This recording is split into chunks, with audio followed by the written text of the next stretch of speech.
Here's that environmentally friendly building I mentioned earlier. It's called the CH2 building. It's here in the heart of Melbourne CBD, inspired by Mother Nature herself. Like flower petals, CH2's energy-conserving shutters, for example, open and close following the sun. CH2 is an example of a new movement in architecture called biomimicry, buildings that mimic nature to reduce their impact on the environment. The world woke up in 2007 to global warming and basically said we've got a problem. We have to move very quickly. We've got about 10 years or something before we get catastrophic climate change. 40% of total energy is consumed by operating buildings. 40%. The problem with modern city buildings is that they're big glass boxes that burn a lot of energy by design. Something must be done, decided Melbourne City Council Chief Designer Rob Adams. I'm ashamed to say I'm an architect and have been for 30 years. We sort of lost the art of common sense design when we went into the modern movement.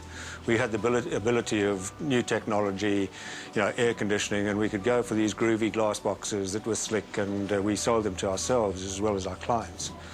We actually forgot about, the buildings we most really grew up in, that had eaves that overhung the windows, protected the glass, had a bit of mass in them so you could cool them down.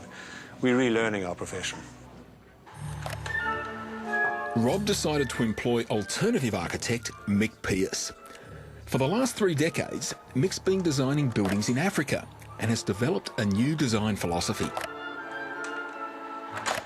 We need to make buildings that actually work with nature and not fight against them. And you think at the moment, buildings tend to fight against nature? They do, yes. CH2 works with nature even in its details. To stay cool, smaller windows are at the top where there's plenty of sunlight, and the windows get progressively bigger going down where there's less light. But termite mounds were one of Mick's big inspirations. Well, here we have two beautiful, aren't they? Beautiful examples, and they're buildings. They're enormous compared with the termite. Much bigger than anything we built for our comparative size. Termite mounds achieve something quite remarkable with climate control. Outside, temperatures rise above 40 degrees and plunge below zero at night. But inside, it's always a steady 30 degrees or so. They found an air conditioning system that works without a power station. Yeah. They use the sun and the wind. Thanks to termites, Mick was inspired to cool a building using the stack effect. The heat generated by the living creatures inside the termitery warms the air, which then rises. It escapes through vents at the top of the mounds, and cool air rushes in from the bottom to replace it. This stack effect is nature's air conditioning, and Mick copied it. In CH2, rising warm air from the offices escapes through vents on the roof, hidden in the electricity-generating wind turbines. This natural cooling is supplemented with another low-energy system. The air conditioning in this building is very different. We've all seen radiators, of course, that radiate heat. Well, these things on the ceiling here essentially do the opposite of that. Through the copper piping there runs chilled water, cooled down to about 15 degrees Celsius. And as that circulates around, it basically sucks the heat out of the room.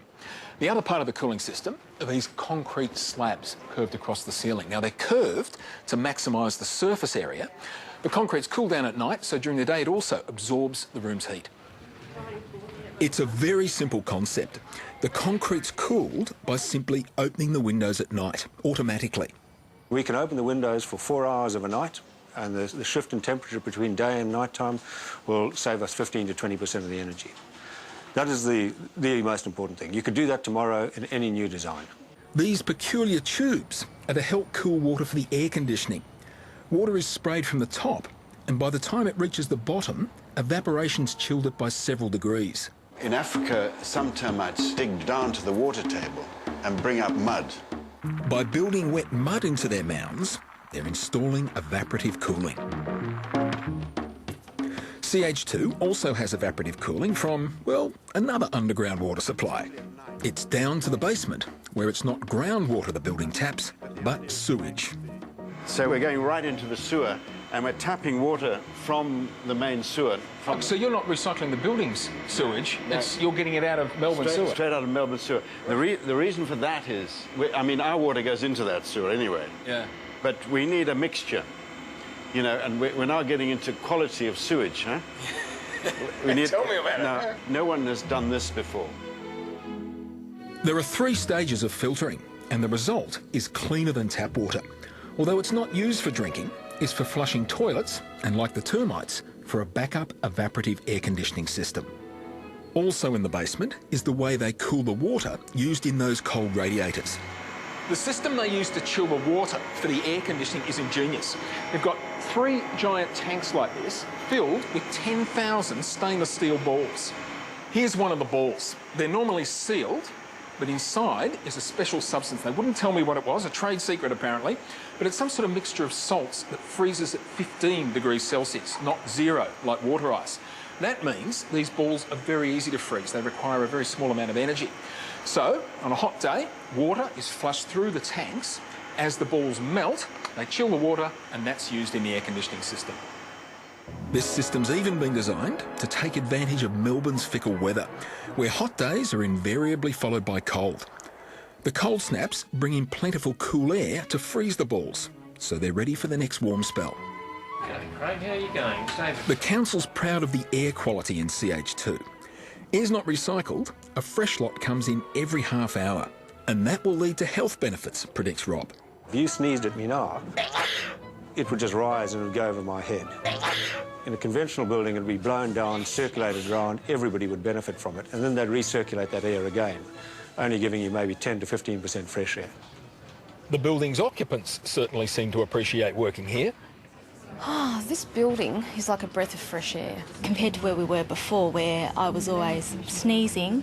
Come here, you'd be amazed. Like if we have a run of hot days, which of course we've had a lot of recently, then the air temperature in this building goes up kind of naturally. So it goes up slightly so that, you know, you take your cardigan off, and that feels like the right thing to do.